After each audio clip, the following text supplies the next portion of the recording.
La policía buscó la identidad por el número de la matrícula y comparó la foto de tráfico con la cabeza. Grissom, Catherine, os presento a Víctor da Silva. ¿Qué causó eso? Habrá que sacar un molde. ¿Golpe fatal? Eso parece. Mirad las heridas que han dejado esos tajos en la mandíbula. Parecen como golpes al azar. Estaría oscuro. ¿Maltino, tal vez? Sin duda es un crimen pasional. ¿Crees que una mujer pudo hacer eso? Yo podría. ¿Me das miedo? Si queréis saber qué herramientas se usaron, tendremos que hervir la cabeza. ¿En serio? ¿Quieres que lo prepare? Bueno, ¿qué aditivo pones tú cuando hierves? Detergente. Es mano de santo. Igual que arrancar una máscara de goma. Excelente.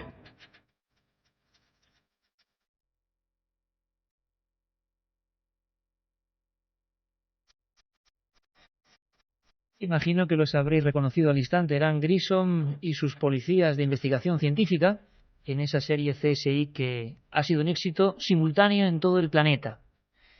Algo en el fondo nos llama la atención y algo nos hace admirar a las personas que persiguen a criminales utilizando la tecnología, la intuición, la sapiencia.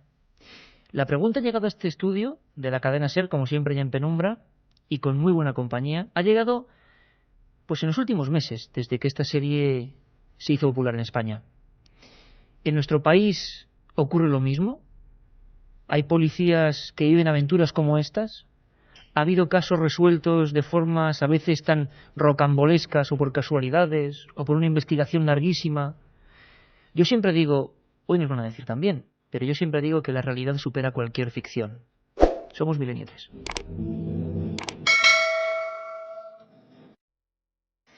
Estamos aquí, Katia Rocha, Carlos Barroso, Carmen Porter, buenas madrugadas. Buenas madrugadas, Iker. Oye, esto sí que es un equipo de auténtica investigación, ¿eh? Veo carpetas, veo papeles, veo un libro que vamos a recomendar enseguida y que vamos a sortear además entre quienes nos llamen, y ya abiertas esas vías para participar en media hora de CSI Español, hoy, sin duda alguna.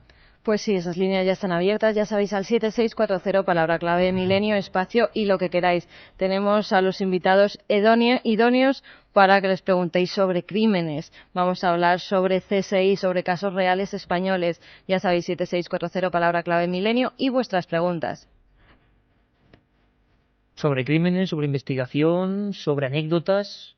Imagino que de todo hay, como en todas las profesiones, pero en esta con una intensidad muy especial. Y vamos a sortear 5 libros, ¿no? 5 libros muy concretos que luego Katy al final del programa da a los ganadores entre todos los que llaméis. Pues 5 libros de CSI, casos reales españoles, escrito por Carlos Verbel, que va a ser uno de nuestros invitados, y editado por La Esfera de los Libros.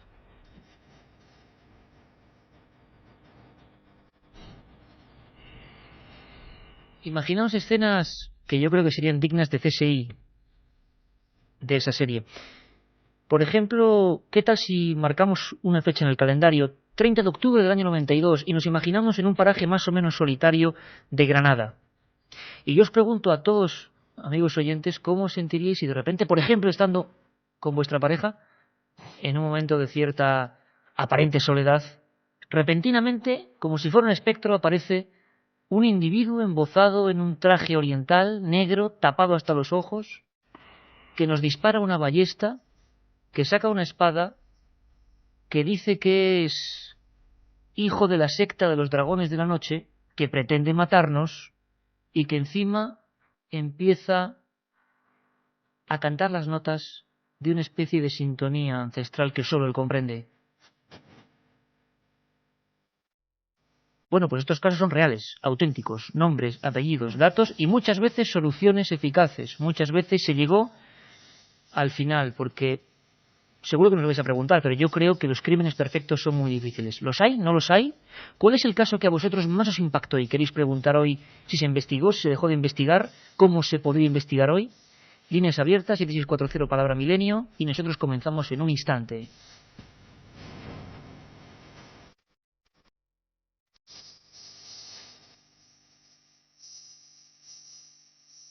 Milenio 3, con Iker Jiménez, en la cadena SER.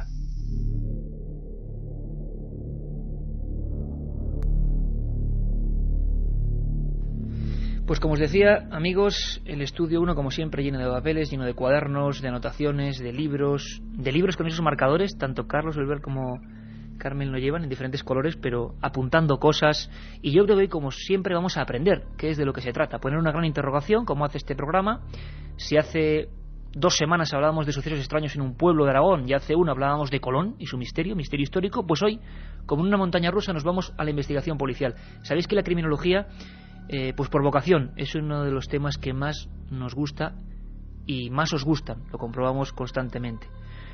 Carlos Verbel es el autor de este libro que tengo ahora mismo entre las manos, como digo, que suene la portada, de gran éxito además, con un prólogo de un buen amigo de esta casa que estuvo la semana pasada, hace 2 semanas con nosotros, Luis del Val.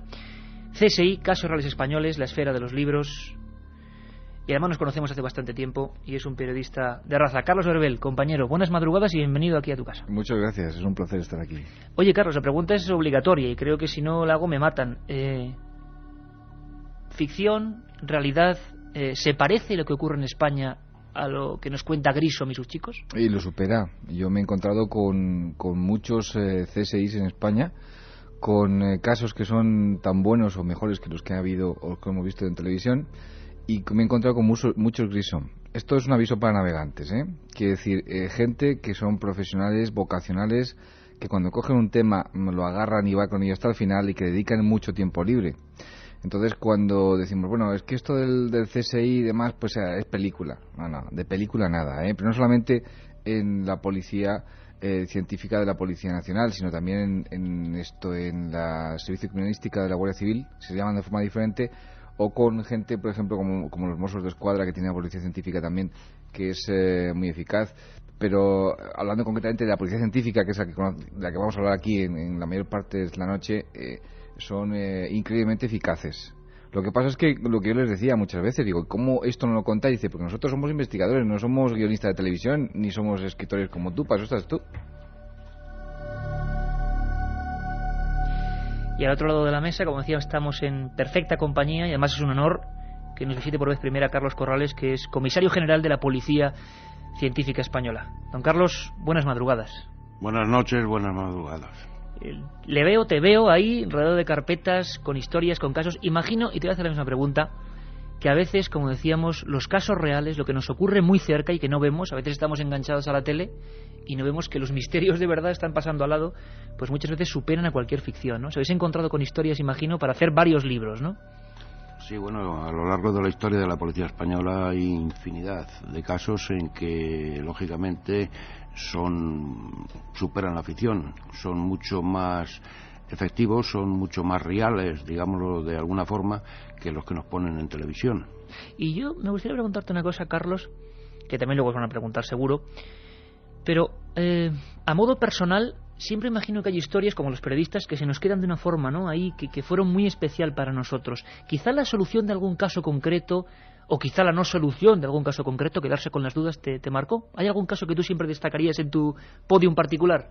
Bueno, yo en Policía Científica llevo 5 años. Mi trayectoria profesional, que se desarrolló prácticamente en los años jóvenes profesionales, fue en la antigua Brigada de Investigación Criminal de aquí de Madrid, histórica. Posteriormente Policía Judicial, y hubo, la verdad, muchos casos en los que participamos siempre en la brigada. El día que estabas de retén te hacías prácticamente cargo de todos los asuntos que entraban en Madrid, de todos los asuntos importantes.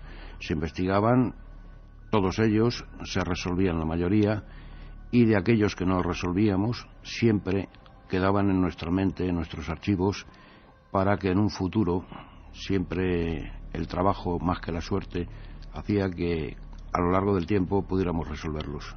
La gente enseguida nos va a ir consultando cosas y no me gustaría perder la oportunidad. ¿El crimen perfecto existe? ¿Hay muchos crímenes perfectos? Bueno, esa siempre es la pregunta del millón.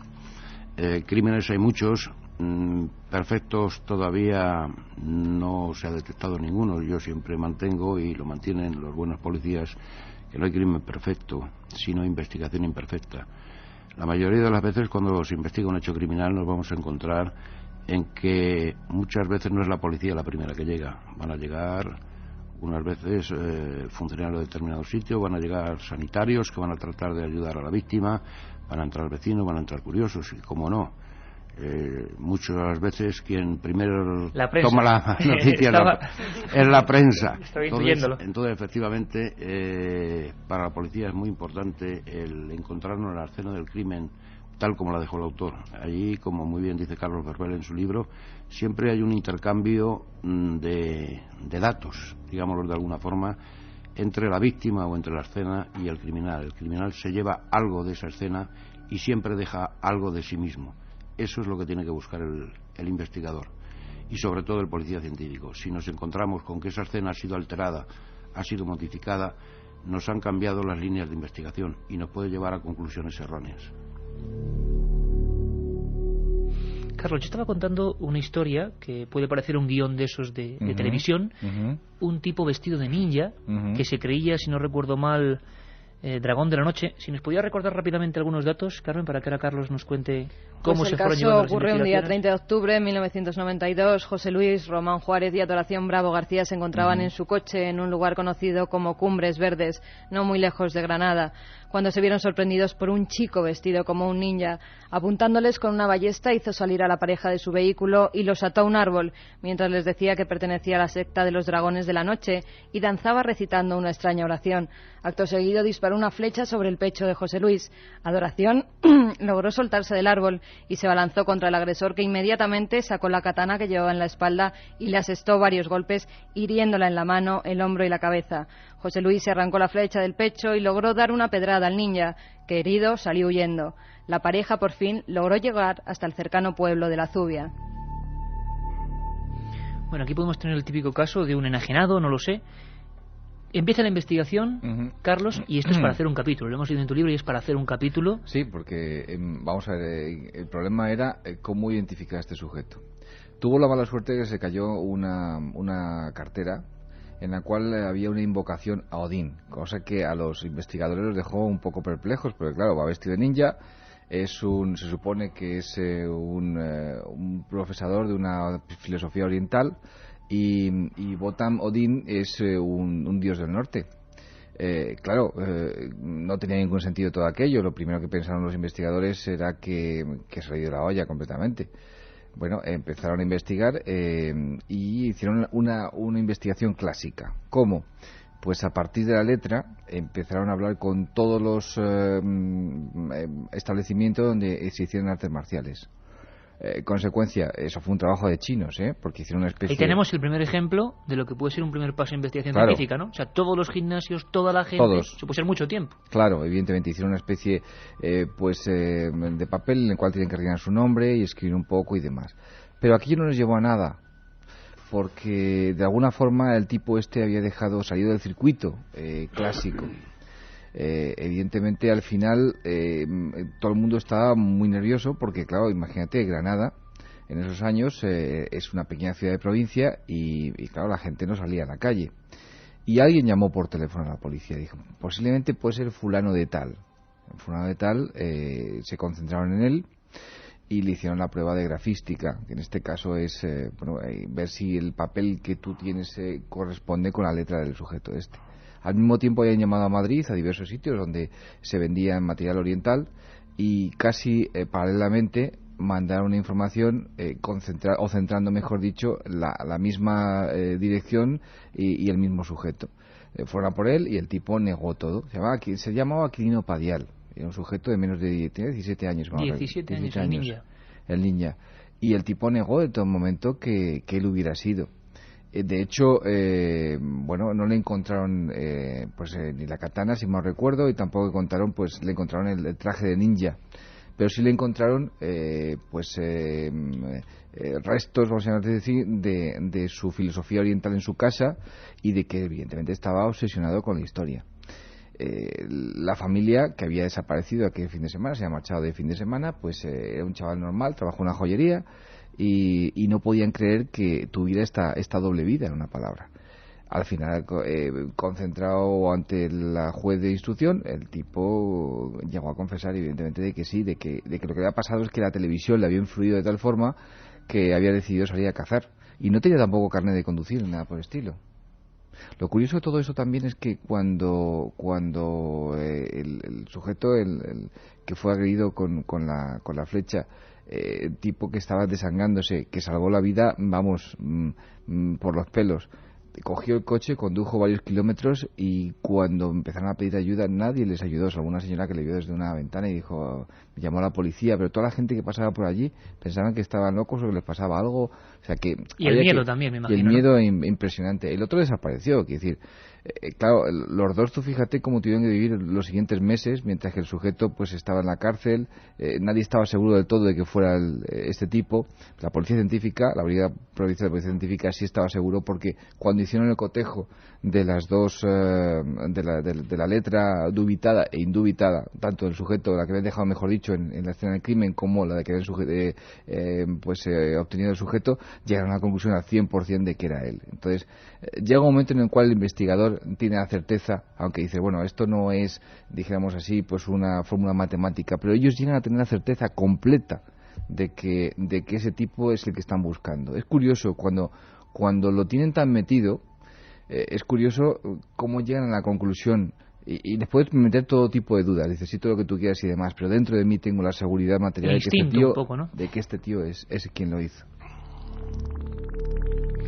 Pues un primer caso, ahora vamos a hablar con Carlos Corrales, donde la grafología, o el análisis que además interesa mucho a nuestros oyentes, tiene algo que ver y nos hace llegar a una pista. Hemos preguntado rápidamente a una compañera amiga de este programa también, experta en grafología y que ha estudiado también la firma de algunos asesinos, Clara Tahoces, para que quien no lo sepa, pues sepa, nunca mejor dicho, qué es eso de la grafología y más o menos qué rasgos nos cuenta ella, porque claro, esto es muy subjetivo, pero qué rasgos parece que identifican a un tipo de asesinos. Veremos luego, debatiremos si tienen razón o no. Clara Tahoces. Las letras con fuertes empastes. Esto es una cosa que se ve como unas letras que se ciegan o se cegan en los óvalos, y también las partes bajas quedan como si fuera como si un boli estuviera defectuoso y la tinta se hubiera salido y diera como un especial relieve a la letra, que eso en apariencia, si descartando la posibilidad de que un bolígrafo esté defectuoso, en verdad pues es un rasgo de fuerte sensualidad, que eso se ve en muchos casos, sobre todo de asesinos que tienen unas tendencias de tipo sexual o un móvil sexual para cometer esos crímenes, ¿no?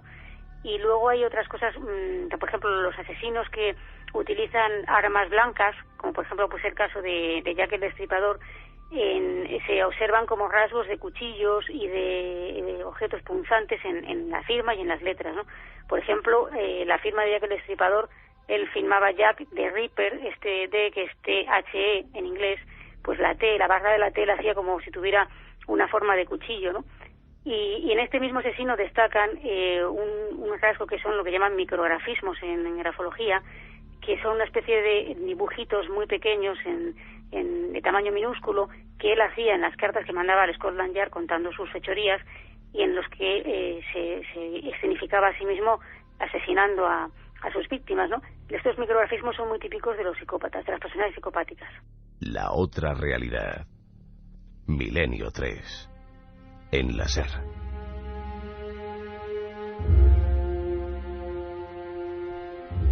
Pues a ese 7640, palabra clave, milenio, espacio, y vuestras preguntas, vuestras opiniones, ya nos están llegando muchas. Por ejemplo, la de Cristina desde Cáceres, que pregunta que cómo se llega a ser CSI, qué formación se necesita y si les preparan psicológicamente para enfrentarse al crimen. De lógica, ¿no, Carlos? Bueno, es de lógica y es una pregunta que incluso en la Comisaría General nos hace muchísima gente, mucha gente que nos visita, otros que nos escribe, nos llama, y muchos hijos de amigos o de compañeros y tal. Bueno, yo, toda esta gente que esté interesada, no se entra directamente en policía científica. Primero hay que hacer la oposición al Cuerpo Nacional de Policía, cualquiera de sus dos escalas o categorías, a la escala básica o a la escala ejecutiva, y después de superado los cursos de formación en la escuela, pues entonces, si hay vacante, pues se puede optar a ingresar en alguna de las unidades de policía científica. Carlos, hablábamos ahora mismo vamos a ir luego con las preguntas de los oyentes, de grafología. La escritura nos revela ciertas cosas. ¿Os habéis encontrado con más casos parecidos donde la escritura ha ayudado, aparte del ninja de Granada? Bueno, la escritura es una de las áreas fundamentales en policía científica. La tenemos dividida en dos áreas fundamentales, una el estudio de documentos, o sea, falsedad documental, y otro el estudio de la escritura manuscrita. Nosotros no vamos a ir buscando cuáles son los rasgos psicológicos. Claro, pues de es una peligroso persona. también, ¿no? Porque imagino que ahora alguien está escribiendo y dice, bueno, si Clara pilla mi firma, vamos, pero no siempre imagino que indicará esos rasgos, ¿no? Nosotros lo que vamos a ir buscando es la identidad de la persona que ha realizado esa escritura. Es decir, en nuestros bancos de datos tenemos miles y miles de escrituras ya detenidos, pueden aparecer en otros hechos, se van a cotejar, o en un momento determinado, cuando hay un sospechoso, se le pide, o bien al juez o a los compañeros, que haga un escrito o redacta un escrito con una serie de palabras que nosotros le vamos a decir que puede contener en el documento en que se está estudiando. Entonces lo que vamos a estudiar precisamente son los rasgos de esa escritura. Vamos a comprobar la identidad, si cierra más o menos las letras, si las prolonga.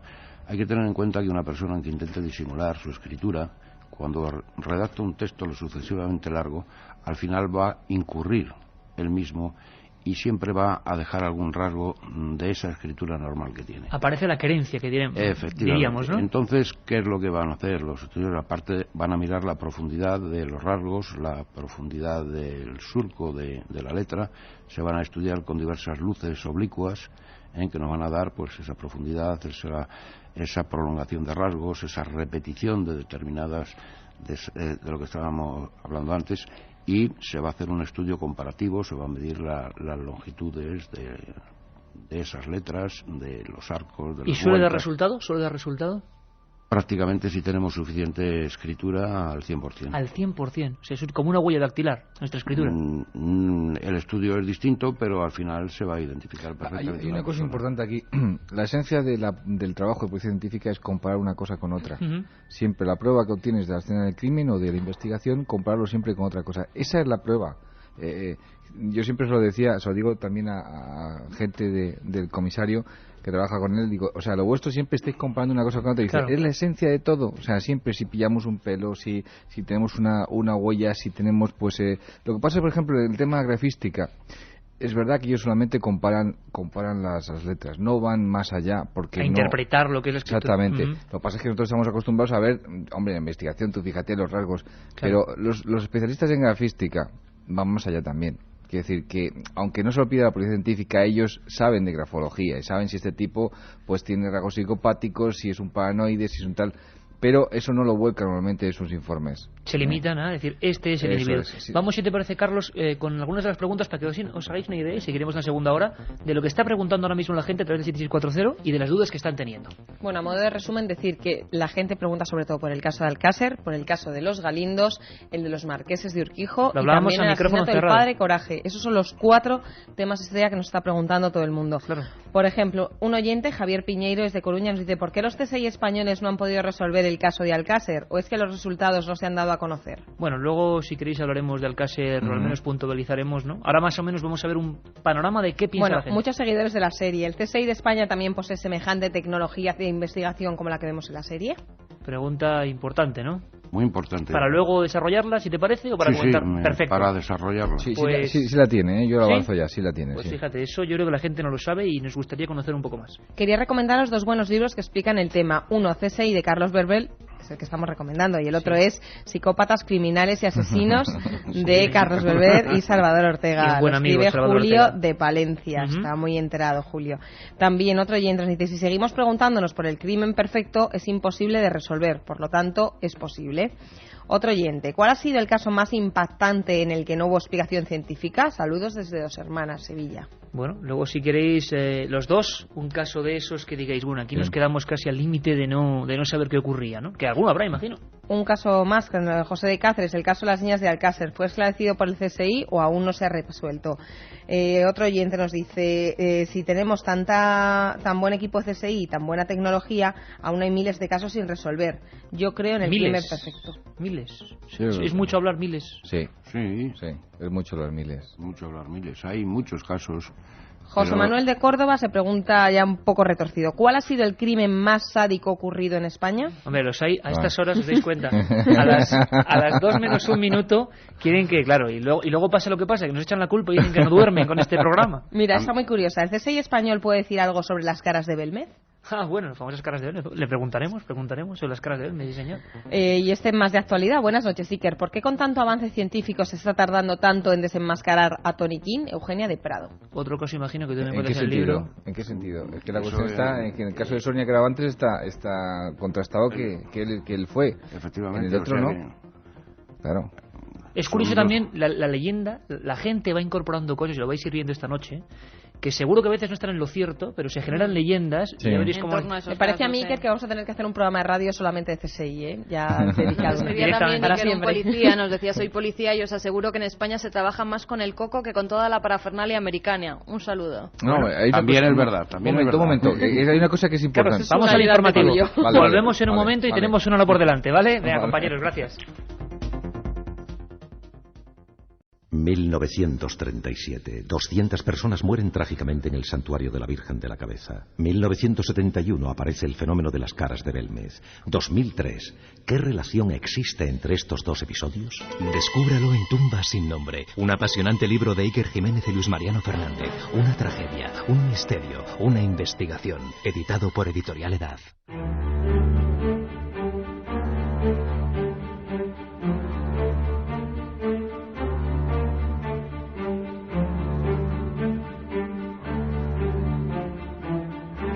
Milenio 3, con Iker Jiménez, en la cadena SER.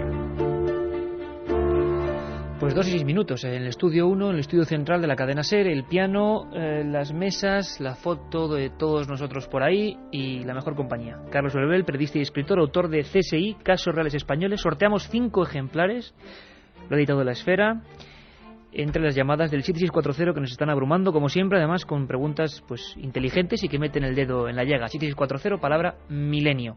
Y por supuesto también con el comisario general de la Policía Científica, Carlos Corrales, y yo creo que ya estamos aprendiendo y metiéndonos en un mundo que, claro, que nos fascina, ¿cómo no?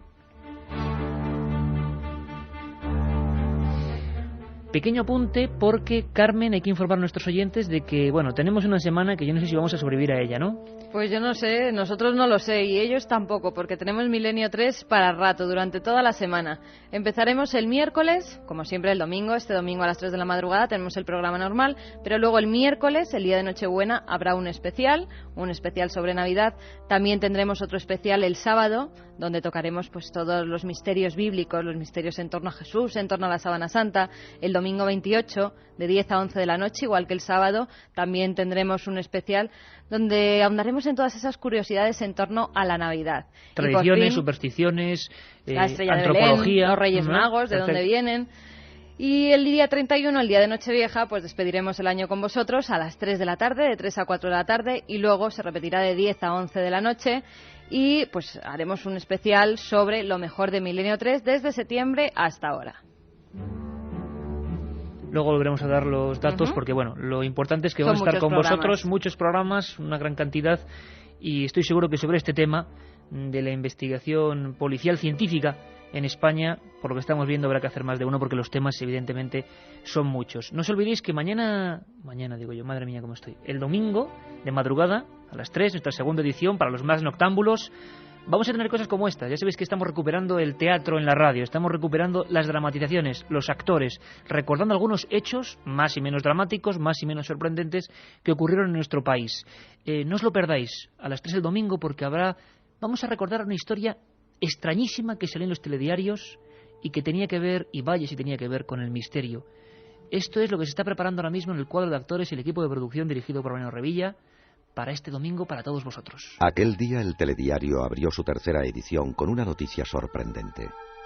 Un viajante de comercio de Sevilla había sido perseguido por un misterioso artefacto.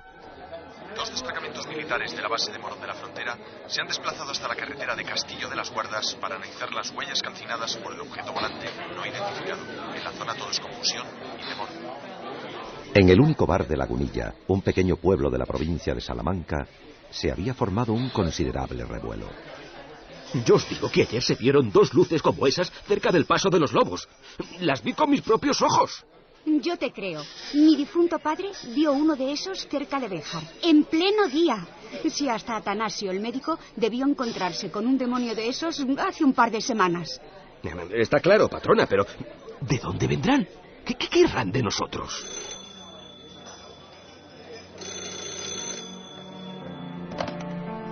Dígame.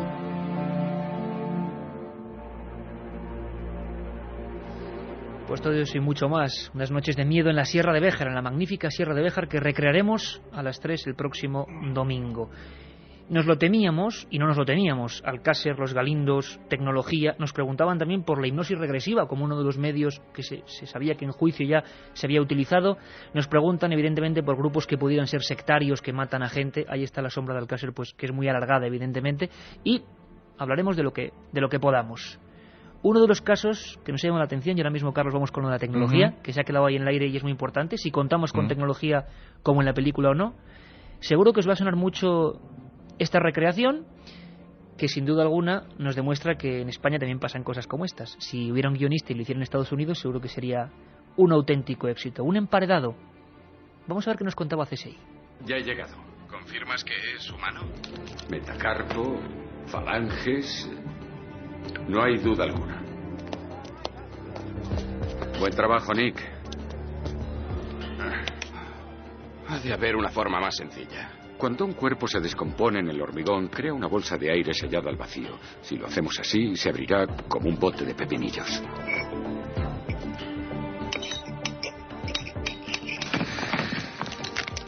$10 a que el dueño vende la casa. Según la ley, tienes que registrarlo todo. 3 habitaciones, 2 baños y un esqueleto.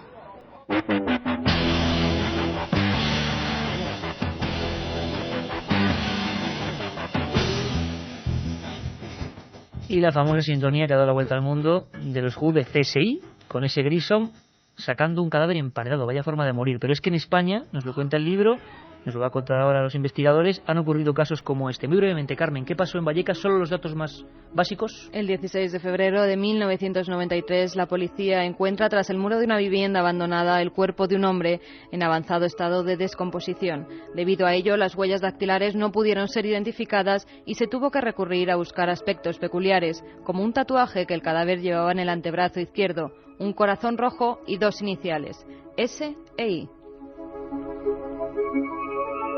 Tras muchas preguntas e investigaciones en tiendas de tatuajes y con expertos, lograron localizar varios nombres y contactaron con las familias. Sus padres confirmaron que se trataba de Agapito Arenas González, un hombre que había caído en la droga y hacía años que no sabían nada de él.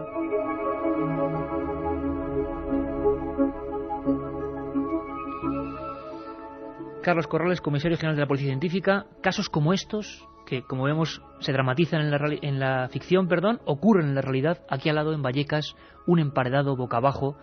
Nos parece de terror, sinceramente, ¿no? Pero ocurre y os encontráis con estos casos. Y a veces sin huellas. ¿Dónde se empieza una investigación ahí, no? Bueno, lo primero que hay que hacer, efectivamente, cuando se encuentra un cadáver, primero es el recuperar todos los restos de ese cadáver mediante un trabajo prácticamente de antropología. Es realizar un trabajo como si estuviéramos en Atapuerca, muy despacio, muy profesional, sin perder ningún resto óseo, porque los muertos, como muy bien dice Carlos Berber, los muertos también hablan. Los muertos también hablan, vaya frase. Entonces, aquí estaba, efectivamente, no se pudo recuperar tejido lofoscópico de los dedos, con lo cual hubiera sido mucho más fácil la identificación, ni se pudo regenerar dado el avanzado estado de descomposición, pero sí efectivamente tenía unos tatuajes. Entonces hay que tener en cuenta que el tatuaje, aunque ahora se ha puesto de moda, pero hace unos años no era tan frecuente. Lo tenían, pues bueno, algunas personas muy era determinadas. Síntoma de un extracto social muy concreto, ¿no? Quizás. No, más que nada lo solían llevar muchas veces los determinados delincuentes cuando estaban en prisión. Se tatuaban determinados nombres, determinados signos, incluso determinadas marcas que entre ellos pues les decían que habían estado o habían pasado por una prisión y que ellos mismos reconocían entre ellos cuando se encontraban en la calle. Era muy característico en la mano, pues por ejemplo, llevar 5 puntos como los 5 puntos del dominó, del número 5, y lo único que quería decir era que era 1 entre 4 paredes, uno de los más característicos. Entonces, bueno, dentro de la población reclusa era muy frecuente el que se hicieran este tipo de tatuajes. Se grababan los nombres de la madre, de la novia, de un ser querido, se ponían figuras de Cristos, otra población, otra serie de personas muy aficionados a tatuarse eran los legionarios, soldados profesionales, etcétera, etcétera. Los marineros también. Marineros. Don Juan iba tatuado, con lo cual chocaba Luego, muchísimo el padre del rey, y decía, bueno, ¿cómo es posible? Claro, es que los marineros precisamente del siglo XVIII, cuando el capitán James Cook visitó la Polinesia, trajo precisamente esa costumbre de tatuarse, de tatuarse los taraceos, que decíamos en castellano antiguamente, ahora se dicen tatuajes, los taraceos. Entonces es cierto que lo que dice el comisario, que es tan identificativo un tatuaje como puede ser una huella. En el caso de Aquilino Padial fue fundamental una cosa que antes, a la cual hacía referencia uno de nuestros oyentes, es decir, la tecnología es importante, pero lo que funciona o lo que es crucial es la mente investigadora del policía. Todo, ¿no? Es cierto, por ejemplo, en este caso fue fundamental el factor humano, que es un policía de la comisaría de Vallecas, un agente de policía que era tan aficionado a los taraceos, a los tatuajes, que censaba a todos los tipos que tenían. Es decir, tú llevas un pequeño tatuaje y te hacía un dibujo, un clavado de tu tatuaje y lo incluía directamente en una pequeña colección que él tenía, que ahora está informatizada y que tiene la policía y que forma parte de la policía. Él ha entregado a la policía. Posiblemente sin el celo profesional de ese agente hubiera sido imposible identificar a Aquilino, hubiera sido prácticamente imposible. ¿Qué ocurre? Cuando tienen ese tatuaje, que es tan identificativo con una huella dactilar, se van a la policía y entonces les toca la lotería porque se encuentran con este agente. Y este agente dice, no, yo tengo aquí un censo. Y justamente había 5 casos, 5 tatuajes que podían coincidir con ese. Y el trabajo fue después de pura llamada telefónica y de ir a ver a los familiares, identificar a Aquilino Padial. Y a partir de ahí fue tirar del hilo. Pero efectivamente, además, no solamente está lo que hizo este policía de la comisaría de Vallecas, se hacía prácticamente en todas las unidades de policía judicial, tanto de las brigadas como en las comisarías. Pero además hay una cosa, desde hace mucho tiempo en policía científica se rellena una ficha antropométrica en que van a constar todas las características de los detenidos: la estatura, el color del pelo, el color de los ojos, si tiene cicatrices, si le falta algún dedo, si tiene algún defecto al andar, al caminar, si tiene alguna lesión, etcétera, etcétera. Todo eso se recoge, actualmente está informatizado, forma parte de nuestro banco de datos de Interpol. Y lógicamente ahora podemos incorporar a nuestro banco de datos no solamente la imagen, sino la fotografía de esos tatuajes, con lo cual la identificación es mucho más rápida. A mayor número de datos que vayamos dando haciendo la búsqueda en los ficheros, menos candidato nos va a dar y más selectivo va a ser la búsqueda. Antes era la escritura, ahora el tatuaje, diferentes formas de llegar a una víctima en este caso, pero yo me quedo también, Carlos, con la escena, ¿no? La escena que tuvieron que vivir una serie de personas de baja extracción social que están en una casa y de repente tiran un tabique y se encuentran a este hombre drogadito, emparedado boca abajo con las piernas hacia arriba. Imaginaos por un momento en una noche como ahora, a estas horas por ejemplo, dar a un tabique y que aparezca... Y una nube de moscas saliendo del agujero.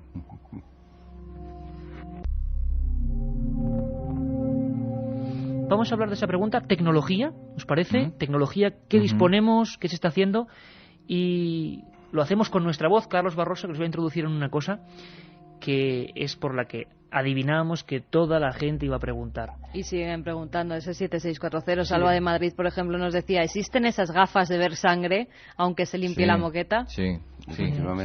Interesa la tecnología, ¿no?, que se utiliza al verlo en CSI. Bueno, pues vamos a ver, efectivamente en CSI estamos viendo que se ve una luz, efectivamente es una luz forense, es una luz de una frecuencia determinada de onda, y con una cierta oscuridad, y utilizando un producto que estamos utilizando nosotros, denominamos luminol, nos va a hacer, incluso aunque se haya limpiado esas manchas de sangre, va a reaccionar y nos van a dar una luminiscencia, con lo cual se van a poder recoger, se van a poder incluso fotografiar, y una vez trasladadas al laboratorio, en el laboratorio de biología ADN nos va a determinar efectivamente el grupo sanguíneo, si es de hombre, si es de mujer, y sobre todo el código genético o el perfil genético de esa persona, de esa sangre a quien pueda corresponder. ¿Cómo adelanta la ciencia? ¿Cómo avanza la tecnología? ¿Y cómo puede utilizarse eso en favor de descubrir misterios, que es lo que hace en el fondo la Hay una cosa que es importante, muy importante explicar. Con Internet, el mundo se ha empequeñecido. las policías mundiales se conectan en tiempo real. La Policía Científica Española, junto con la Servicio de Criminalística, están unidos también en una organización que se llama EMSI, que es, digamos, un centro de coordinación y homologación de trabajos. Bueno, es una red que es. ha cumplido este año precisamente 10 años de existencia. La Comisaría General fue socio fundadora de la red EMSI, y es la Red Europea de Laboratorios de Ciencia Forense. No solamente estamos en esta red policías, sino hay también universidades, hay cátedras de medicina legal y hay institutos de toxicología. En España somos 3 laboratorios los que actualmente estamos integrados en EMSI. El Laboratorio de Criminalística de la Guardia Civil, el nuestro, por supuesto, como socio fundador, y desde hace 3 años, me parece, le dimos el espaldarazo y defendimos ante EMSI que debía estar también con nosotros el Instituto Nacional de Toxicología. En la actualidad me parece que somos 36 países con cerca de 70 laboratorios. Ellos lo que hacen es intercambiar no solamente conocimientos, sino homologan formas de trabajar. Entonces, ¿qué quiere decir? Que el análisis de la escena de crimen, por ejemplo, que se hace en España es idéntico en metodología que se hace, por ejemplo, en Francia, en Alemania o en Inglaterra. Pero no solamente eso, los americanos, por ejemplo, son especialistas, digamos, en producir esa tecnología que estamos viendo en CSI, que ellos tampoco tienen esa tecnología superpuntera, pero la que ellos tienen, la que ellos utilizan en estos momentos, es la que utilizan también aquí en España o lo que utilizan en el resto de Europa. Quiere decirse que todos en el avance de la investigación van al mismo tiempo. Gracias a la tecnología, antes sería imposible. Gracias a la tecnología, claro, y sobre todo, claro, porque ahora mismo no solamente es eso, sino que además los policías científicos de aquí en España hablan con los de Estados Unidos o hablan con los de Inglaterra o Francia en tiempo real. Pues, es decir, que se ha formado una red ahora mismo. Luego, yo además también añadiría una cosa, no solamente es EMSI, que en definitiva es un órgano consultor, para nosotros también es mucho más importante, y están las policías de todo el mundo, que es Interpol. Interpol, en la Secretaría General en Lyon, bianualmente nos reunimos todos los directores de laboratorio de todas las policías del mundo, de todos los países asociados a Interpol. Ahí intercambiamos, tenemos lo mismo que en EMSI, el mismo número de grupos de trabajo, que son 14, en que abarca todas las áreas de la ciencia forense, y ahí en Interpol vamos a intercambiar experiencias, datos, información, tecnología, metodología, etcétera, etcétera, con todas las policías del mundo. Lo que nos da impresión, a ambos Carlos lo digo, es que esto ha avanzado muchísimo, evidentemente. Y lo que está preguntando la gente es si esto antes, si tuviéramos estos medios hace unos años, hubieran pasado casos como estos. Escuchamos y ahora hablamos, ¿vale?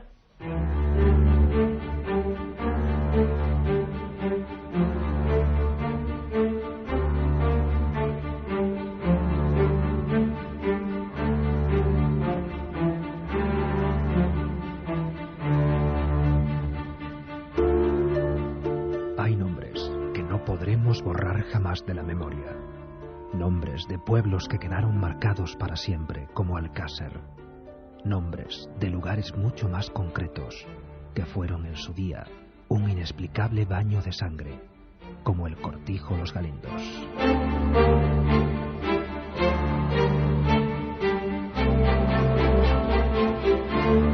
Existen casos que sobrecogieron durante meses a España entera, y sobre los que se fue posando la bruma de la duda y el olvido.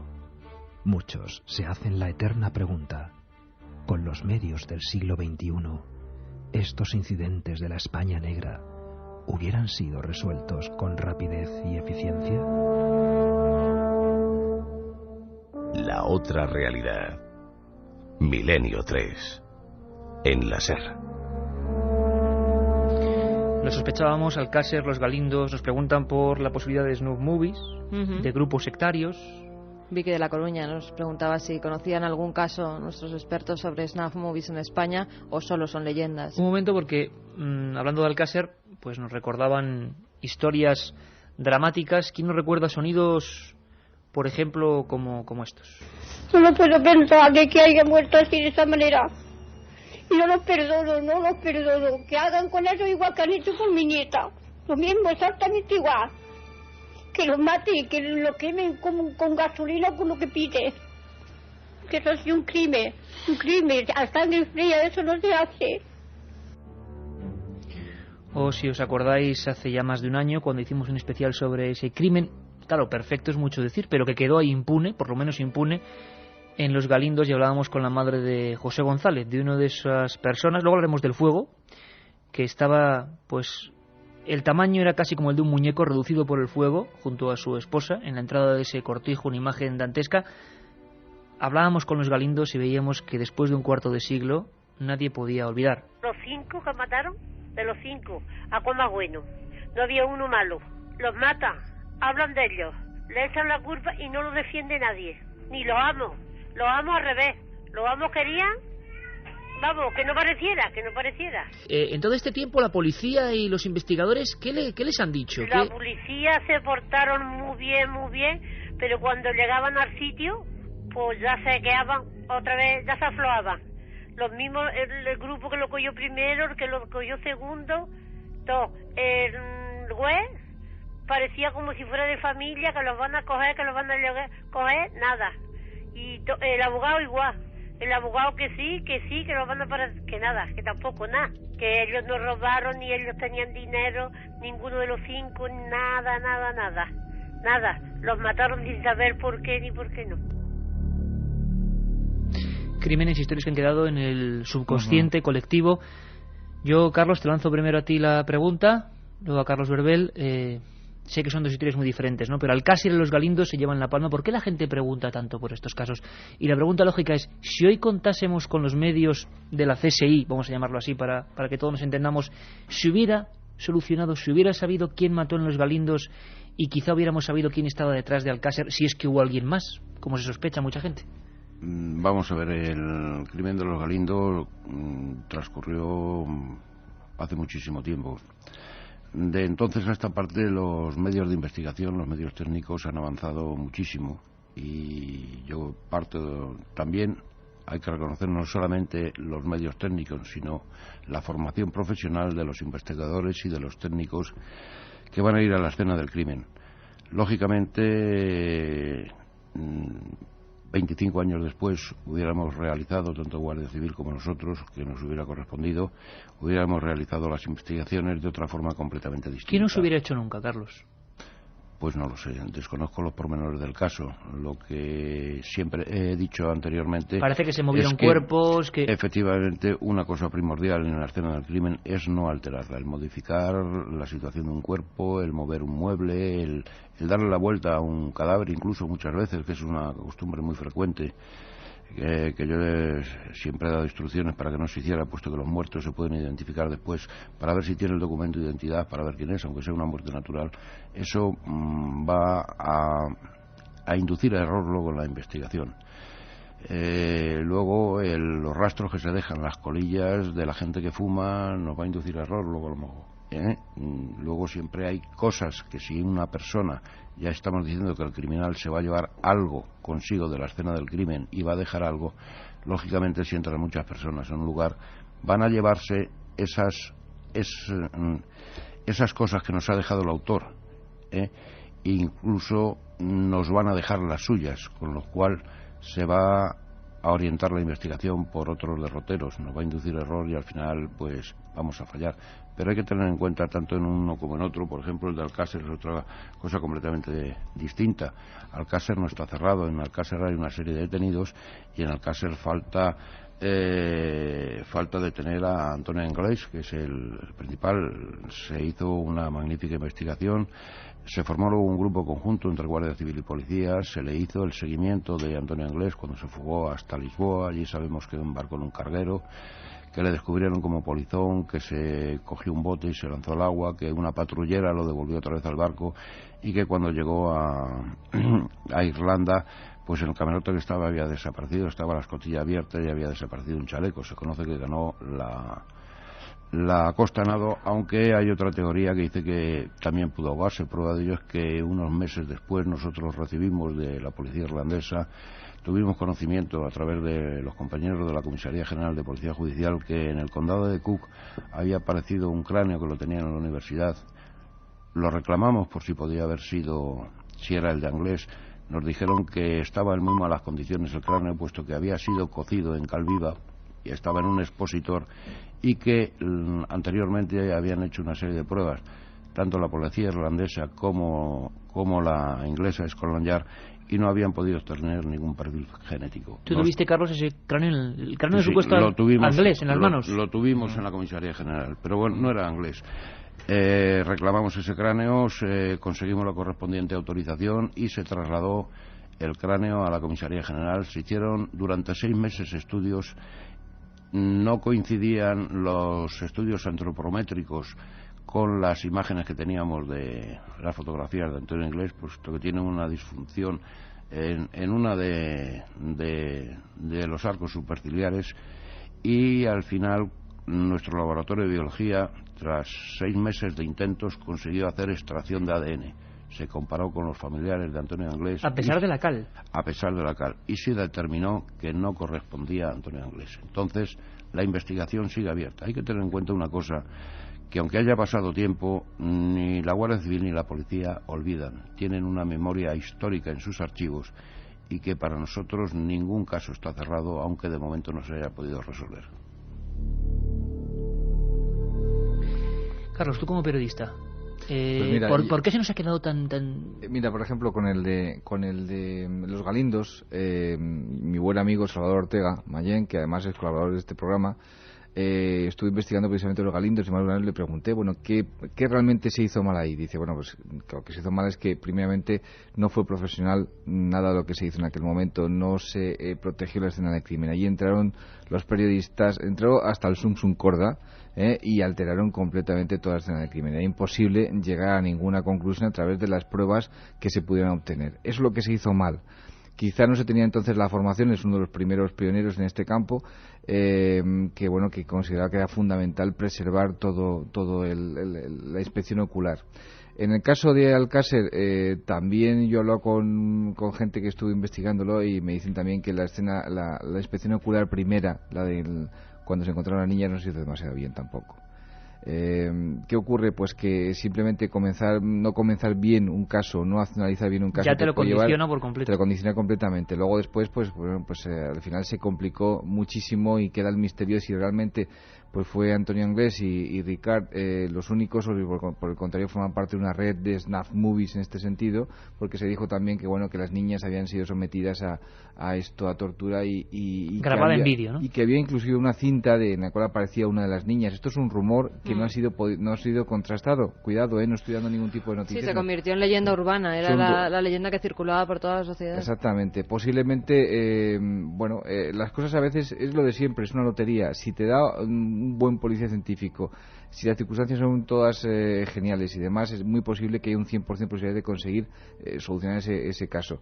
Cuando a veces las cosas se tuercen, como parece ser este el caso, porque es verdad que hay cosas que se hicieron mal, pues te puede llevar a condicionar toda la investigación. Y no estoy diciendo nada que no se sepa y que no esté ahora mismo en la calle. Algo que está en nuestro inconsciente colectivo. Claro. Carlos, ahora vamos a escuchar de nuevo un poco a la gente, si os parece, y seguimos hablando. Pero Carlos, muchos amigos nos preguntan en el 7640 con la palabra milenio, recordamos que sorteamos los 5 libros de Carlos Verbel, sobre sectas, posibles grupos que tanto en Alcácer como en otras partes de España hubieran actuado. Yo no sé si hay mucha leyenda en torno a esto, pero en Alcácer mucha gente sigue creyendo que hubo otro grupo, yo no sé si de adoradores de lo que sea, o amantes de las fiestas al límite, no lo sé.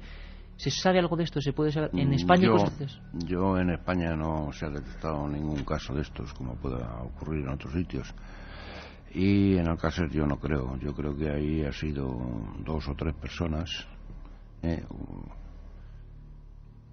no todos identificados y no todos determinados. Hasta que no se detenga o hasta que se sepa que ha sido Antonio Inglés, no se podrá decir, si es que él lo quiere contar, si se le detiene y se le encuentra, qué es lo que ocurrió en aquel monte cuando secuestraron a las niñas y las llevaron en el coche. Pero lo que sí es cierto es que se trata de la actuación de unos desalmados, de unos desalmados, faltos de todo escrúpulo, y que cometieron una auténtica barbarie con las niñas. Había que aplicar aquí el concepto de la navaja de Occam, que dice que siempre ante varias explicaciones la más plausible, la más posible, la más simple. Entonces, es fácil encontrar aquí, pues si un grupo de snuff movies, un grupo de sectas satánicas, si hubiera habido algo de eso, posiblemente hubiera salido.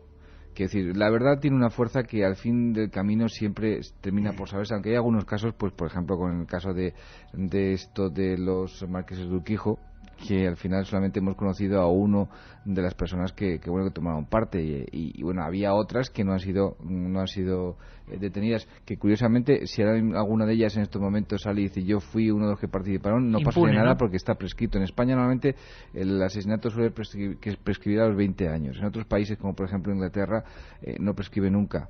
De hecho ahora mismo va a ocurrir algo muy importante que hay que hacer mucho hincapié, que el gobierno aprobó recientemente una modificación de la ley de enjuiciamiento criminal que va a posibilitar en un futuro que estos señores puedan tomar el ADN como lo toman por ejemplo en América, que el sujeto, el sospechoso, no pueda negarse como ocurre en estos momentos a que se le tome el ADN y que ellos tengan que hacer unas componendas para obtenerlo. Por ejemplo, en el caso de King, que ha sido fundamental para cambiar este estado de cosas, y ellos lo estaban pidiendo. Lo que pasa es que claro, es un gobierno conservador y desde el gobierno se pensaba que podían acusarles pues de intentar montar un gran hermano. Bien, el caso de King y sobre todo el CSI, que ha sido como un, digamos, curso acelerado en policía científica, es decir, nadie ve raro que la policía pueda servirse de estos métodos, ha llevado a introducir esto, a decir, bueno, vamos a ver, King, ¿por qué se le cogió? Se le cogió principalmente porque la mujer en un momento dado va y denuncia a su marido porque piensa que es sospechoso de este tipo de historia. Bueno, la policía científica y los investigadores le ponen el cerco al sujeto y obtienen de forma alegal, porque por supuesto no está regulado y lo que no está prohibido expresamente, lo dice el derecho, está permitido. Obtienen restos genéticos de este señor que luego después comparan y que tienen la certeza de que es él, y luego va y le detienen y lo ratifican luego después. Ellos han tenido que inventarse sistemas, por ejemplo, tú como no quieres dar por ejemplo el ADN y como por ejemplo si es el juez pues no te puede obligar tampoco, salvo en casos muy contados. Por lo que te da, lo que me puede dar a mí, que soy policía científico, y a la policía judicial, que es la que hace el registro, es el registro de tu casa. Entonces yo me voy directamente a tu servicio, te cojo el cepillo de dientes, te cojo tal y te saco el ADN de ahí. Eso fue un poco lo que pasó con el tema de King. Fue brillante. Se negó a que se le hiciera un frotis bucal, que es lo más rápido para... No hace falta ni extraer sangre ni únicamente un frotis bucal con un bastoncillo, y él se negó. Entonces en el registro de su casa, lógicamente, un guardia civil cogió unos efectos, nosotros cogimos un cepillo de dientes o pues las herramientas normales que utilizas o los utensilios normales que utilizas en casa, o si no, muchas veces se ha identificado mucha gente. Pues hay un caso muy curioso de un homicidio que luego lo podríamos contar al final si tenemos tiempo, en que lo identificamos por la ropa. O sea, cualquier objeto en que pueda contener células de una persona, si están en suficiente buen estado, de ahí vamos a extraer quizá más completo que el carnet de identidad. Tienen que desarrollar legislativamente hablando esto próximamente. El próximo gobierno lo llevará a cabo. No, pero para ellos... Vamos, ha salido ya la modificación, está aceptado y ha entrado en vigor. Le da mucho más facilidades a la autoridad judicial, y ahora lo que hay que hacer es desarrollar el reglamento, que ha salido un poco, que dice que los ministerios de Justicia e Interior desarrollarán, etcétera, etcétera, y la forma en que se grabarán esos perfiles genéticos, cómo se intercambiarán los datos entre policías o entre la autoridad judicial u otras policías del extranjero. Y lo que pretendemos pues es con el sistema CODIS de Guardia Civil, que es la mejor base que tiene el FBI en la película CSI, es idéntico, es la mejor base de datos que hay de gestión de ADN. Pues con los ficheros que tenemos, el poder no solamente el hacer una búsqueda en los bancos de datos nuestros, el poder hacer una búsqueda entre todos los socios de ese software en toda Europa y en todo el mundo. El gobierno no sabemos qué es lo que hará, pero lo que sabemos es lo que pregunta la gente. Vamos a ver ahora qué nos comenta la gente y vamos a ver qué nos contentan nuestros amigos. Pues nos preguntan muchos datos técnicos sobre el CSI, mucha curiosidad despierta: cuántos años lleva, si van armados, cómo se puede entrar, en cuántas delegaciones hay en España, un montón de preguntas técnicas. También un chico que dice que es médico, posee el MIR, y qué debe hacer para ingresar en el CSI. ¿Me vale el título para algo? A ver, ¿qué le contesta a un médico? Sí, bueno. ¿Vale? Algo puede hacer. Bueno, pues es muy interesante esta pregunta y además tengo datos para poderlo contestar. Bueno, lo primero, aquí nos hablan de una cosa que yo quería comentar. nosotros tenemos una pequeña diferencia respecto al CSI americano. El CSI trabajan para la policía o están contratados de alguna forma. La diferencia es que en España somos policías. Y luego, además, somos técnicos científicos en un tanto por ciento muy elevado. ¿Cómo se entra? Pues lo he contestado antes. Primero hay que hacer la oposición por alguna de las dos formas, o a la escala básica o a la escala ejecutiva, y luego a partir de ahí, si se tienen unos determinados conocimientos, pues entrar en las unidades de policía científica. Unidades de policía científica tenemos 182 en España, con un laboratorio central que está en Madrid y 2 laboratorios territoriales, uno en Barcelona y otro en Sevilla. ¿Y cuánta gente somos? Pues tenemos, aparte de eso, 24 brigadas operativas, 13 secciones, mucha gente, 61 grupos, 87 equipos, y los equipos están en casi todas las comisarías de las ciudades, de lo que nosotros denominamos el 6x6 en Madrid. Pues en todas las comisarías hay equipos de policía científica que realizan lo más básico. En total, ¿cuántos somos? Pues somos muchos. Somos cerca de 1.400 en toda España, y con un alto nivel de preparación, o bien en el área criminalística de lo que es propia de la policía, como puede ser lofoscopia, balística, documentoscopia, etcétera, etcétera, y luego en técnicas científicas. En la Comisaría General, pues prácticamente el 50% son licenciados superiores, y tenemos pues 26 biólogos, 14 químicos, 10 farmacéuticos, 3 veterinarios, 3 geólogos, un matemático, 2 físicos, 5 médicos cirujanos, un doctor en acústica, otro doctor en odontología. De acústica, precisamente, etcétera. Vamos a hablar en unos segundos en eso de reconocer voces. Mira, es un mensaje aquí interesante. Mayos de Cáceres dice: ¿hay material genético relacionado con la predisposición al asesinato? ¿Podría estirparse en el futuro el gen del asesino? Yo creo que esa chica ha visto Minority Report, ¿eh? No hay nada de eso. Quiero decir, vamos a ver, hemos hablado, cuando hice mi anterior libro con Salvador Ortega, y hablábamos de esto. No hay ninguna prueba científica en estos momentos que ratifique que el psicópata, en este sentido asesino o criminal, nazca. Es decir, no se sabe, porque no se sabe cuál es la razón principal. No se puede identificar a nadie por su nacimiento, por su rasgo genético, ahora mismo. César de Barcelona os quiere poner a prueba. Si utilizo un traje como los de la guerra bacteriológica, nadie me ve y me hago con un arma, ¿cómo me cogeríais si además altero la zona del crimen? A ver, decidme. Bueno, pues que no lo intente, porque seguro que le cogemos. Pero no se lo voy a contar, porque eso mismo nos están haciendo muchos delincuentes cuando van a robar y les pillamos. Claro, esta la pregunta a muchos oyentes. ¿Investigan únicamente actos delictivos o siguen también otras líneas como podrían ser fenómenos paranormales? No, nosotros lo que hacemos es contrastar. Nosotros no... si tenemos dudas o si hay cosas raras que se salen de lo que es la criminalística, no vamos a emitir ningún informe, aunque sí hemos participado en algunas investigaciones que se han dado por ilógicas y que no eran del caso nuestro, que no tenían explicación científica desde el punto de la criminalística. Pues en muchos casos, como las caras de Belmer, que también estuvimos, o sea, ha habido asuntos en que sí, efectivamente salen las cosas ahí, se ha contado con la policía, pero no es un asunto de criminalística. ¿Qué recuerdo, Carlos, tienes de las caras? Es que es uno de los temas que tratamos aquí en profundidad, de las caras de Belmez. ¿Realmente estuvo la policía allí investigando? Yo entonces era algo más joven, y ya sí sé que hubo algunos informes, porque además ha sido un caso que creo que todavía sigue despertando mucha expectación. Pero no sé que no entra dentro de lo que es el planteamiento científico. Digamos que se puede encontrar uno como policía y como policía científico ese tipo de casos que llegan, pero claro, ¿cómo medir eso, no? Es un poco difícil, ¿no? Eso, pues yo me imagino que algunos, y muchos los hay, somos un poco como las meigas, no existen para verlos ahí, en que hay efectivamente pues aficionados que a otro nivel, no solamente lo que es el científico y no solamente lo que es el criminalístico, pues van a participar en alguna... Pues es interesantísimo, porque daría para otro gran programa.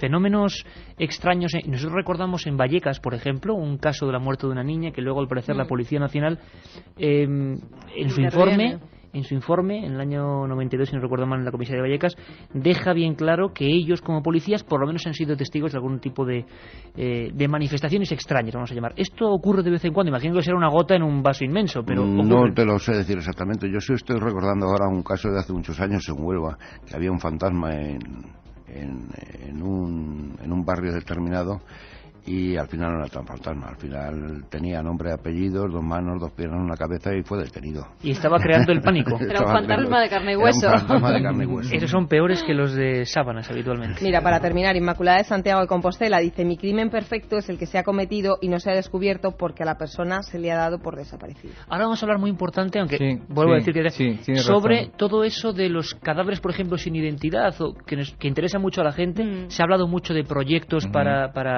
saber la identidad de esta gente que se está ahí esperando, digamos, que alguien sepa quiénes son, ¿no? Y de dónde vienen. Vamos rápidamente con una cosa que comentaba Carlos también, hablaba de diversos métodos. Uno es las comparaciones de voz, ¿verdad? Escuchadme atentamente. Quisiera grabación del minicassette de tu primera víctima, comparándolos. No era mi te quiero por esto, pero me es imposible seguir adelante. Te quiero, mamá. Y ahora la voz del Marco. Pues ya podrás oírla siempre que quieras. Te quiero, mamá. Los gemelos de Minnesota. La madre se equivocó. Es la voz de su hijo. He introducido las 2 notas de suicidio en el ordenador y he separado las pistas una a una. He captado esto muy de fondo. Me llamo Royce Harmon. Resido en el 7642 de la calle Carpenter, en Las Vegas, Nevada. Tengo 41 años. ¿Qué es eso? No lo sé, pero suena como una bandera, una lona o algo así. Dadme un segundo, os lo serviré en bandeja de plata. Vaya música este Oceanic de Vangelis. A mí no sé por qué me recuerda siempre al niño de Somosierra, ese caso tremendo, Juan Pedro Martínez Gómez. A ver si salen tantos casos, ¿verdad? Hacemos un programa aquí, nos juntamos unos cuantos y claro, además casos que se han quedado en el inconsciente colectivo, ¿no? Y que a mí me ha ocurrido con gente de la Guardia Civil, gente de la policía, recordar alguna historia como esta. Si por ejemplo el niño Juan Pedro, había policías a los que se les humedecían los ojos porque se quedó ahí una historia, el niño ¿no? pintor del Málaga. El niño pintor de Málaga. Se volvió a saber nada. Y fíjate, Inmaculada de Santiago nos preguntaba: caso Anabel Segura, se resolvió, creo recordar, gracias al análisis de una grabación de cassette. ¿Sería un CSI? Sí, completamente. Antes lo decíamos fuera de micrófono. Estos señores, la Policía Científica Española, la Policía Nacional, hay algo en el cual superan a los americanos, a los franceses, a los ingleses y prácticamente a todos, porque es el único sitio donde se hace, justamente en España, que es el perfil criminal a través de la voz. Ellos tienen un equipo, no solamente de técnicos, sino también de psicólogos, a través del cual pueden identificar, pueden hacer lo que se llama el pasaporte vocal. Pueden identificar al sujeto y saber su extracción, de dónde viene, sus intenciones. O sea, lo que hacen normalmente los americanos a través de la escena del crimen, que te deducen, te dicen, bueno, esto lo ha hecho un sujeto de estas características, tal. Bueno, pues aquí te lo hacen prácticamente todos los días. Son muy discretos porque tampoco les interesa demasiado dar mucha alegría a la historia. Pero en el caso, por ejemplo, de Anabel Segura, ellos ratificaron que precisamente Emilio había sido el sujeto, el que había hablado, el que había hecho la voz concretamente. Recordamos que se enviaron unas grabaciones de ella, ¿no? Pero no solamente eso, sí, además ratificaron que no había sido esta Felisa, precisamente García, no había sido Anabel Segura cuando ella mandó, sino lo más importante de todo esto fue la cantidad de gente que ellos pudieron descartar a través de las voces. Es decir, ellos tenían la prueba indubitada, que era la voz del sujeto que llamaba, y luego después había un montón de voces que ellos estuvieron contrastando para saber si podía ser o no podía ser. Entonces fue fundamental descartar todas esas voces. No se fueron más de 100 personas que ellos descartaron concretamente como posibles sospechosos, hasta que llegaron a Emilio y le identificaron con toda seguridad. O sea que en este caso fue justamente quizá el gran trabajo fue ese. Y luego después hizo otro trabajo posterior que no tuvo mayor importancia porque ya había esto confesado, que fue a través de todos los aparatos que encontraron en la casa determinar de modo científico dónde había sido grabada. Efectivamente había sido en un radiocassette.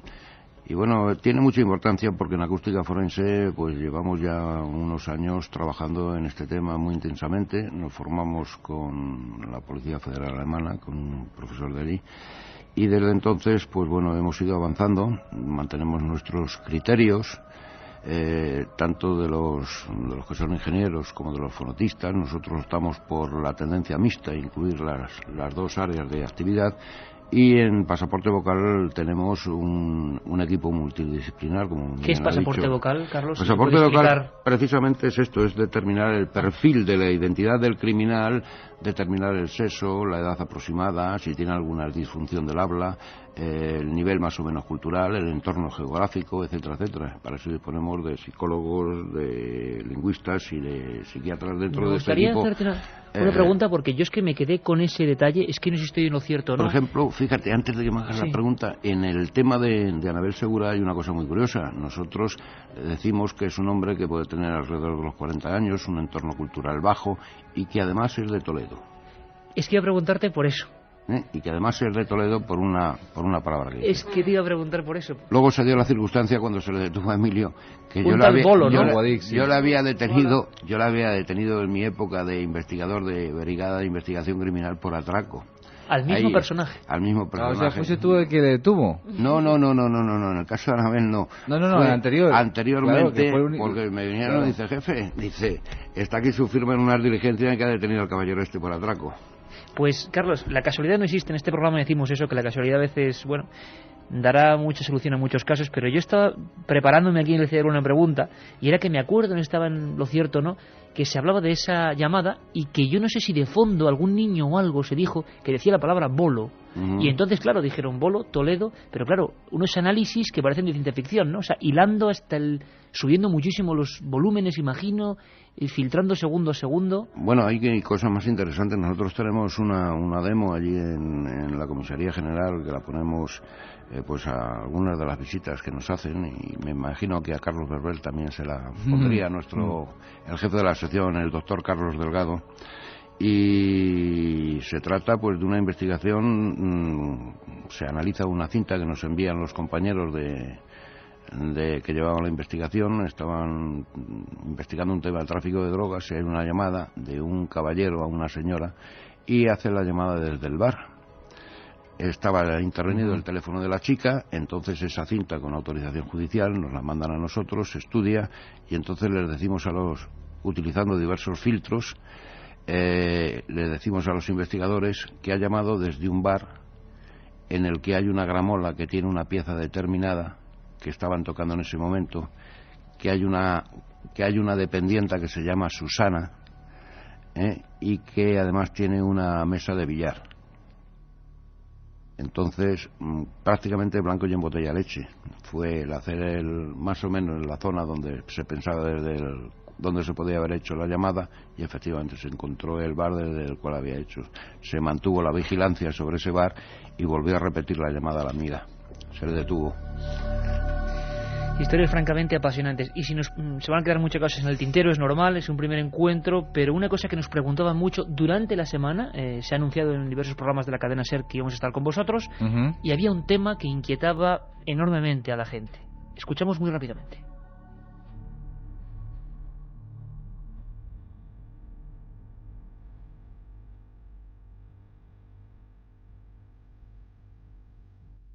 De vez en cuando aparece un hombre solitario arrollado en la vía del tren, o una mujer a la que la corriente lleva suavemente hasta la presa de un río. No portan documentos, sus huellas no están registradas, nunca serán reclamados. Son los sin nombre.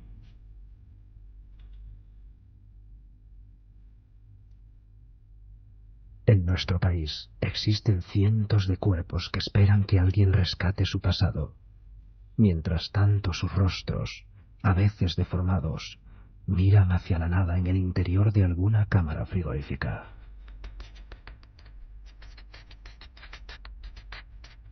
Quizá ahora, con las nuevas tecnologías, se pueda saber algo más de esos secretos que guardan celosamente.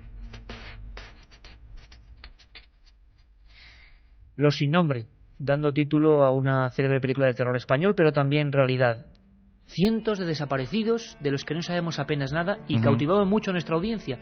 ¿Qué se puede hacer con ellos? Parece que hay proyectos para intentar averiguar, pero existe hay tantos, lo primero, Carlos. Bueno, vamos a ver. Yo trabajé este año en un programa que era Sin Noticias que nos dedicamos precisamente a buscar gente desaparecida. No había tanto, que decir, del 100% de gente que desaparecía, alrededor de un 10% no aparecía nunca.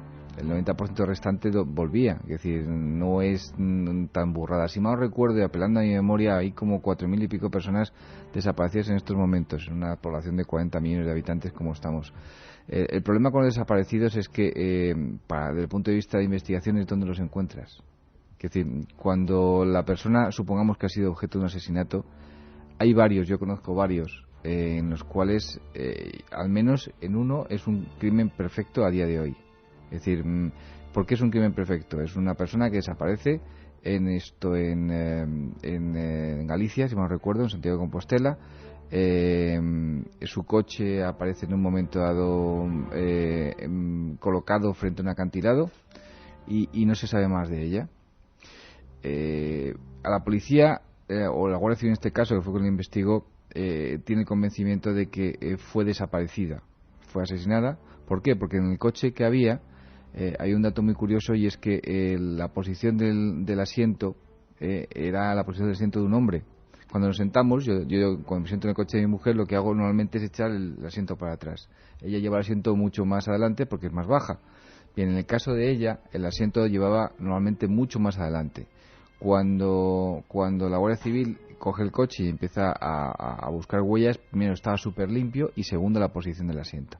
Bien, a día de hoy ellos tienen su sospechoso, pero no tienen posibilidad de saber. Y oficialmente es desaparecida, claro. Está desaparecida oficialmente. Entonces, el problema que es cuando una persona desaparece y no aparece, claro, no puedes saber si ha desaparecido voluntariamente, se ha marchado, o por el contrario la han desaparecido, la han asesinado.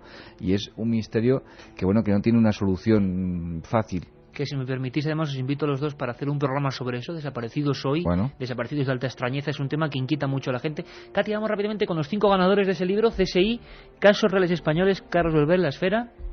Bueno, pues tenemos Seni de Barcelona, que nos preguntaba que cuál es el mejor aliado, la tecnología, la inteligencia o la experiencia. Ella es una de las ganadoras. Pues es una mezcla de las tres. Una mezcla, exactamente, es lo que estábamos pensando, ¿no? Lógico. Porque siempre, por muy sofisticado que sea el aparato que utilices, al final entra a formar parte del juego la inteligencia del perito. Paz de Pinto se pregunta una pregunta muy importante. En el CSI de España, los detectivos son tan atractivos como en los americanos. Hoy. El otro día estuve yo en Antena 3 con un policía científico precisamente de la comisaría que rompió corazones. Bueno, seguimos. Otro de los ganadores es Guillermo, que también es otro estudiante de medicina al que le encanta todo lo relacionado con este tema de forense, policía científica y demás, y que le encantaría tener ese libro para documentarse mucho más. Pues otro para él. Y por último, el último ganador, Manuel de Tarifa, que nos pregunta que si se hubiera podido descubrir a Jack el Destripador con esta tecnología. Perfectamente. Sí.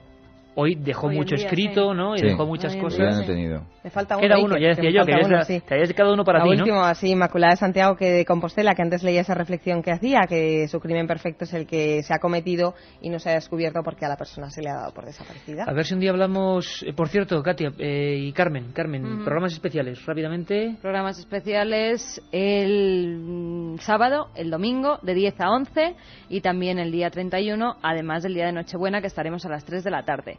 3 de la tarde, 26, 27, 28, 31. Los 4 días vamos a estar seguiditos aquí. Bueno, aquí estamos enganchados al estudio 1 de la cadena SER, Milenio 3, y ha sido un placer. Hemos tenido con nosotros a Carlos Verbel. Además, que nos lo preguntaban, perdona un momento, si lo íbamos a poner en la web, tanto de cadenaser.com como ikerjimenez.com, pondremos las fechas para que ahí puedan ver los especiales que hacemos. Y los programas, en ikerjimenez.com, dentro de muy poquito, dentro de un par de semanas, vamos subiendo los programas. Carlos Verbel, periodista y escritor, autor de CSI, Casos Reales Españoles, un abrazo y que no sea la última vez que vengas, Gracias. Tenemos ya atrapado. Estamos ya en la segunda edición, ¿eh? Bueno, fenomenal. Y las que te quedan. Las que te quedan después de lo de hoy. Se lo mereces. Y don Carlos Corrales, comisario general de la Policía Científica, pues que ha sido un placer, y a ver si en los siguientes programas ahondamos un poco más incluso en el misterio.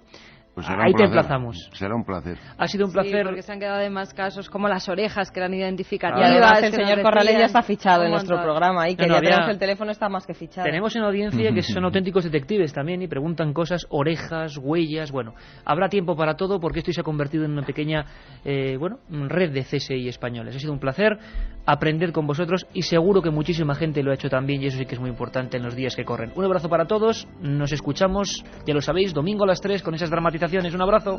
Gracias, a Milenio.